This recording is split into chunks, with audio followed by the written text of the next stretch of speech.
Hey, welcome to the Sinner and the Saint. I'm Melissa Bell. And I'm Allison Kane. We have a super fun announcement today. Yes.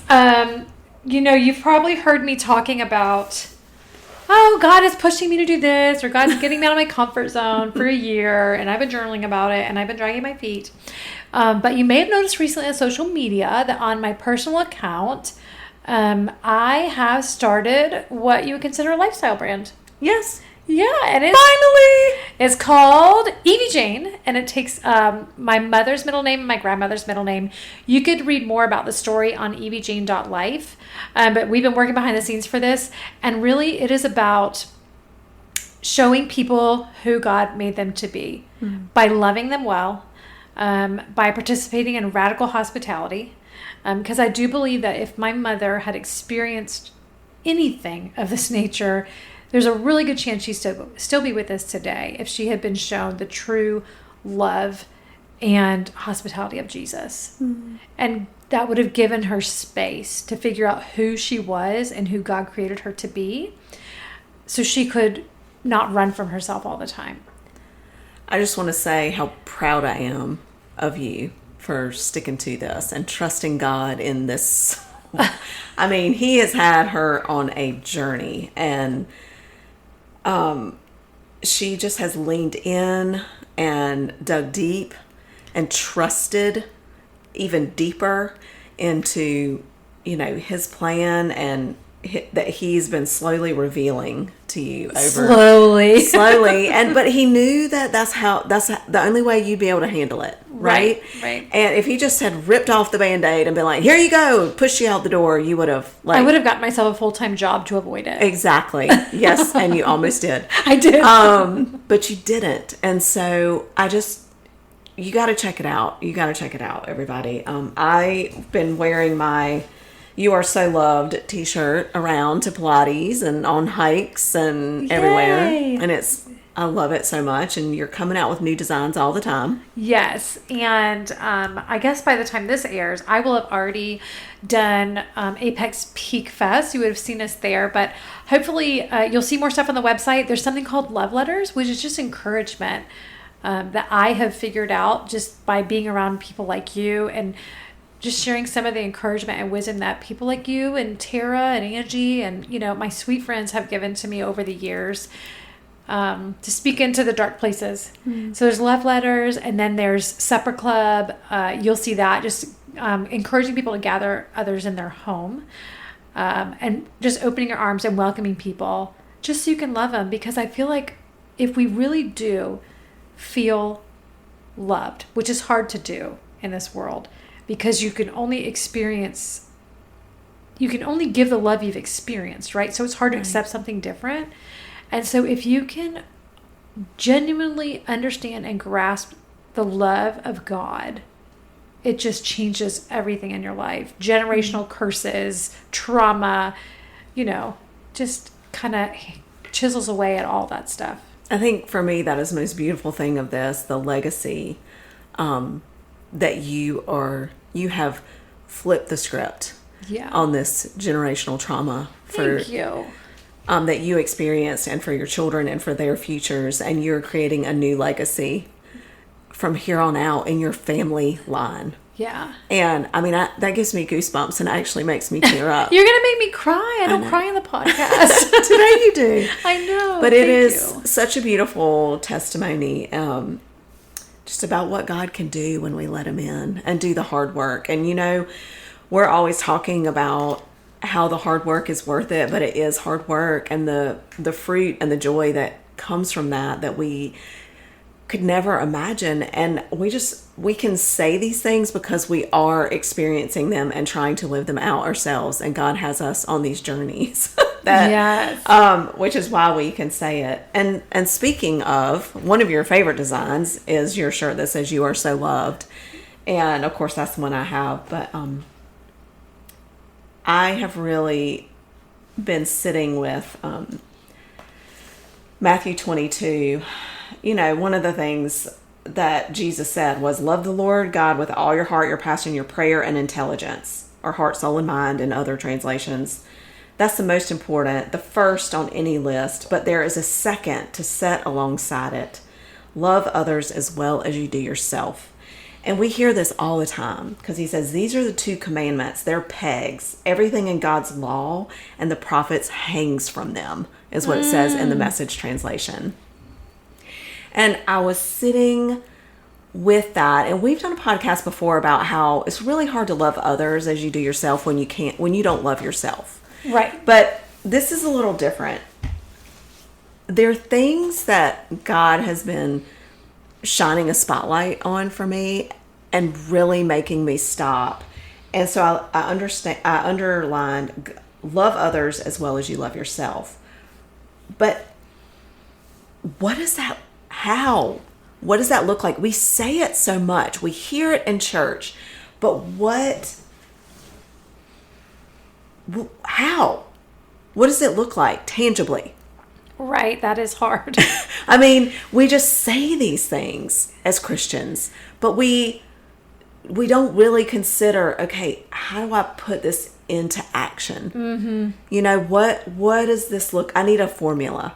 Yes. I need to just sit with this and kind of peel back every single layer and take the letters apart and see what the structure is. And so there are a few that came to mind, and I thought I'd share that. I think I've got like 6. Okay. I mean, there's got to be a million more. I'm sure. But I only have so much time sometimes. And we only have so much time on the podcast. Yeah, that's right. One of the things that really struck me first is we've got to let go of our pride or our ego to love others like we love ourselves. We all have pride. We all struggle with it in one way or another. An ego. Well, and here's what I'm going to say. You might think I don't have pride. That would have been me. I'd be like, I'm not proud. But the truth is, it's a little twisted version of pride. Like, you haven't been through what I've been through. Right. So you don't understand me. Like we talked about last week. And you never will. Right. Yep. Or, well, if you would just do the right things, then you would feel that way. Mm-hmm. Which is what I've tried to do. Mm. Or I don't have to love people that are that bad. Right. I mean, because we can I pull don't a need scripture. to associate with bad people. There's scripture. You can back it up with that scripture. If you take it out of context, yep, 100% you can. And people do it all the time. They sure do. Using it for like a weapon. Oh, we should do a podcast on that next week. Just recognizing that a lot of our quote, I'm doing air quotes right now, unloving behavior comes from fear. Mm-hmm. It comes from pride and our ego. It's so important to recognize that in ourselves. And love can only grow when we can admit our own faults and recognize what's in us and apologize and act without needing recognition. Mm-hmm. Doing something kind without putting your name to it or anonymously, or I don't know. I need to sit with each one of these individually. I just feel as if this is so important. There's so many people, maybe it's social media, maybe it's just differences of opinion are so highlighted right now. So many varying whatevers, political ideologies. I don't even know. It just feels more important than ever to sit with this question to me. And it can be really challenging. Mm-hmm. It's like, well, I would be nice to you, but you're just ignorant. Right. Can you change watching whatever news channel you're watching and open your mind to something else? Like, there's another one. This might make you laugh, but also it's going to tell you guys how far I've come. Years and years ago, 15 years ago, maybe 17 years ago, one of my covers for Facebook, like what people would see when they pulled up my name, was, I'll try being nicer when you try being smarter. Oh my gosh. Yeah. Wow. So good. Okay. But that's exactly what people are saying. Right. Right? And even if we're not putting it on Facebook, which right, y'all know I'm not on because I can't handle it. If we're thinking that, correct, then it's the same. Yep. And that's what this is. Yeah.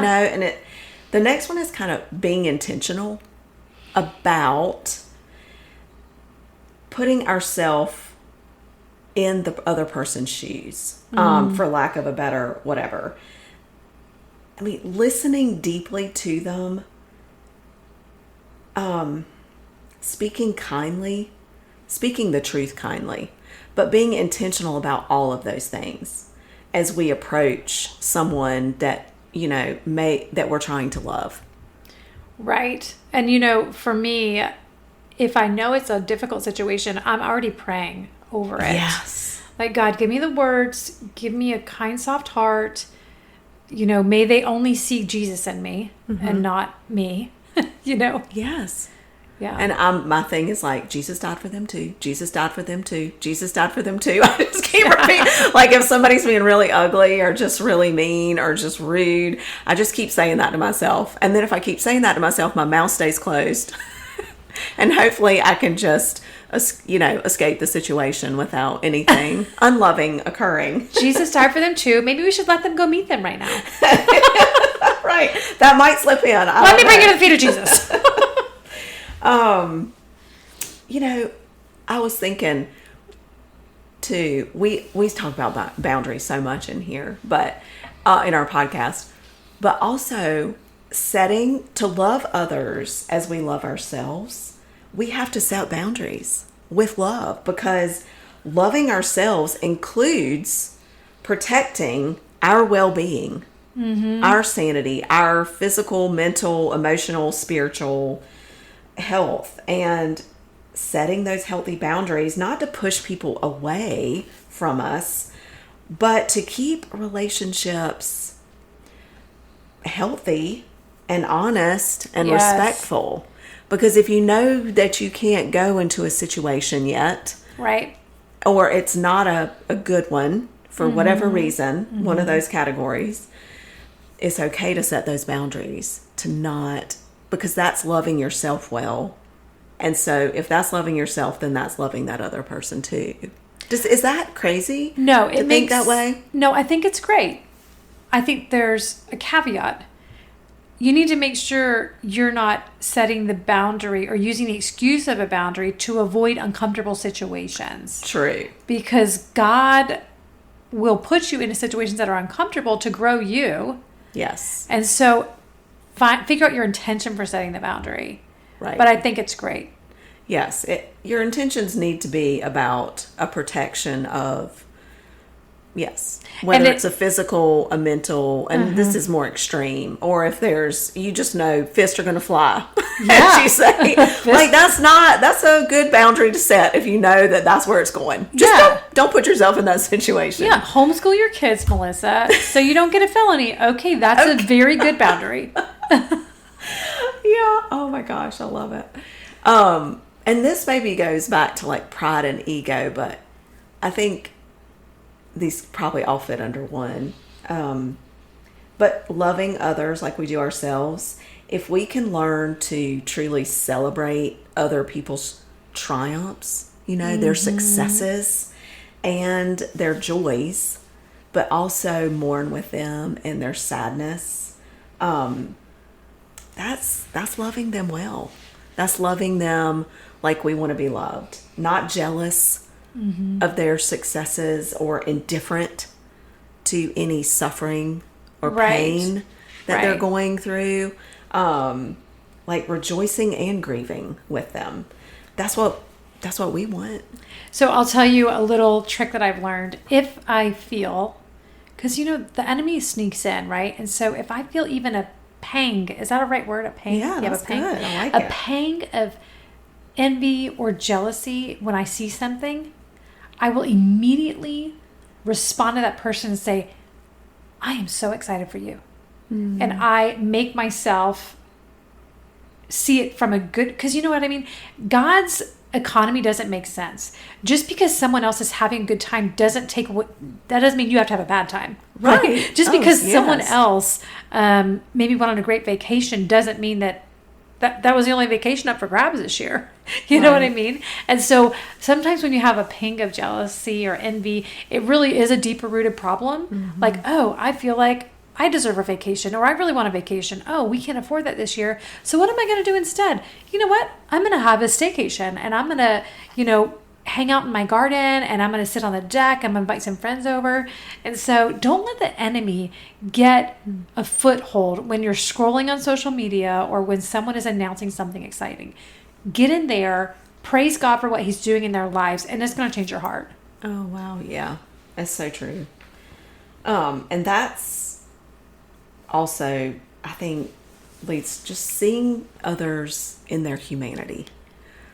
I mean, I want people to see me as in my humanity. To remember that I have struggles just like everybody else. I have dreams, flaws, failures. We all have them. You may not see that in other people depending on how close you are. This could be a stranger that you're just trying to love like you do yourself. But when we see people as fully human, that we're all fully human, I think it's so much easier to extend that compassion and that love that Jesus asked us to. Like, if I can look at whoever I'm talking to and say, they've had failures and successes, just like me. Mm-hmm. They have had, times when their heart was broken, and other times when they were so joyful they wanted to dance in the streets, just like me. Mm-hmm. That we've all been in those places. I don't know another human that hasn't had, the ups and the downs, because that's the world we live in. It was so wild. I was just in a gathering, and in the small group of people, we all had really overwhelmingly hard things going on. Mm. And we were all kind of sharing around the group. And number one, it's good to have a group that you can feel open to share with. But later on, I was like, if everyone in this small group has something so heavy, probably every single person you encounter on this earth has something heavy, just had something heavy, or has something heavy coming their way. Yeah. And so when you realize, like, look at your friend group. Mm-hmm. You know what I mean? So they have gone through something, or they're going to, or they are. Yeah. And so that just gives you that. And it's not to diminish yours. No. But it's just to have a helpful reminder. Well, Grace. We're all living here, which is the next We're all living here. We're all living here on this place, this little planet we call Earth, until we get home. But that's that last one. Like, treat them with the grace that we want from Jesus. Mm-hmm. I mean, that's biblical too. Like, that's not rocket science, but we all want second chances. We've all screwed up. We've all done something mean. We've all said something we regret. And if you haven't, you're lying. I'm just saying. She just called you a liar, straight out. And I'm sorry. Yes, I did. But like, we all want to be forgiven. And we also all make excuses for our mistakes. Like, yes, been there. Yeah. I mean, sometimes I still do that. Well, the reason I said that is because she said blah, blah, blah, blah, blah. How about this? Well, at least I didn't. Right. And you bring up somebody else. Yeah. Compare. Right. Well, at least I do what she did. Yeah. So I'm so much better. Because, I mean, loving others as ourselves means giving that same kind of grace and understanding that we want. I recently was in a situation where I was with someone, and I know this person from my past and have negative associations with that person. So good of you to know that and to make that clarification. So the story, yep. So I don't have any positive associations with this particular person. Then this person grew up and had children, because a lot of us do. And I don't have any positive associations with the daughter either. Okay. Now, my struggle was that I've been praying for with the Lord. It's like, look, I don't want to be judged for how I was in college. Mm-hmm. And so I was, just working towards this forgiveness. I said, but what I need are more interactions with this person that are positive and different outside of those settings and those past memories to rewrite the negative associations. I'm not angry. I'm not, bitter. I'm not unforgiving, because I don't want to judge anyone, because I don't want to be judged like that. But I've got to work towards creating opportunities to rewrite the negative. Ooh, that was a bold prayer. Yeah. Well, I mean, I don't really have a choice. I know, but let me tell you. Yeah. Has he answered that yet? I mean, I've had 2. Okay. So there you go. Yeah. Because I think, I'm not going to just be able to stop seeing this person. Okay. Yep. So it's, it's not like I have to hang on on the daily or anything. Right. But still. Anyway, so I wrote down some questions that I wanted to ask myself too, but here's my red flag, because this is where I go with this. I really start to judge myself and get down on myself. But we have to remember that loving others as ourselves isn't going to be perfectly done. It's complicated. It is. And it's impossible, because we're not perfect. Here's one more caveat that you might discuss. It also may not be reciprocal, but you're obediently doing it. That's right. You're loving out of obedience because God called you to love out of obedience, and what they do with that love is no reflection on you. That's exactly right. We are only responsible for what we do. Yep. But it's a daily choice. Like, I have to get up every day, and in every moment, in every interaction, whether it's online or in person or whatever. And some days are going to be easier than others. And some days I'm going to get it really good. I'm going to do so great. I'm going to be like, I get a gold star. Yes. And other days I'm going to be a complete failure, and I'm going to wake myself up at night with regret. But just taking it to God and trying to live in that way and in that moment, and just remembering that every single tiny thing that we do, those small acts of love, showing others you are so loved, just like we are so loved, is amazing. Anyway. Are you going to tell us your questions? Yeah. I'll leave you with these. These are some of the things. How do you feel like you're doing in this area of your life right now? Don't worry, I didn't answer these. We're working on the questions still. I'm still going to work on those. Who is harder for me to love like myself? And who is easier, and why? And would you say you're trying to live this out in a particular friendship or relationship right now? And how's that going? And do I try to understand others when I don't agree with them? And am I generous with my words? Positive words. I'm really generous. I can really be generous with some words sometimes. Mostly thoughts. But am I generous with encouragement and attention and good listening and positive words, truthful words? Yeah. These are hard things. And again, this isn't to condemn us, but just to challenge us and to make us more aware. I mean, that's what God calls us to, just to be aware and try to grow and to challenge ourselves in these areas, to be convicted in those moments. And probably as we were having this conversation, there's one person that's just really sticking out in your mind. So we want to challenge you to ask God, how am I going to interact with this person? What am I supposed to do with this relationship? And you may be surprised at what the answer is. Yes. Go to him first, because you definitely need his strength and his direction to lead the way. But anyway, thanks for joining me on my thought journey. Love it. And we hope that you'll check out evjane.life. evjane.life, yep. Yes.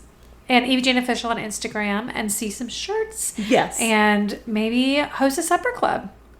I want to say something. I know that we're kind of running over our 20-minute, but you've been doing this supper club thing for many years.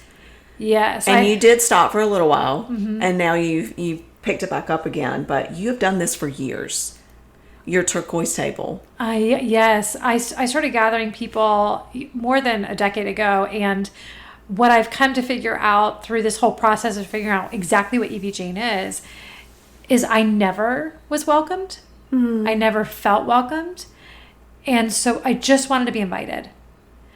And there was a poem by Ted Loder that you presented to us the end of last year, maybe the year before, the end of last year. And it was like, you want to be invited, welcome them with open arms. And that's when I felt like that is what I was always missing, was to be welcomed with open arms. Whether or not I wasn't showing up fully as myself, or, you know, we were kind of on the fringe because our life was complicated at home. We were not the group you would say, let's invite them over. Right. Or invite her over for a play date. That's not really what happened. So I feel like that's where the gathering stems from. I love that. I think these two things go so well together to remember, like being invited, being welcome, being loved, and how we as Christians have that responsibility that Christ has called us to. I mean, loving God and loving others. Everything hangs on these two pegs. I love that. And that is the heartbeat of Evie Jane and this mission. So anyway, check it out. And thanks for joining us this week on The Sinner and the Saint.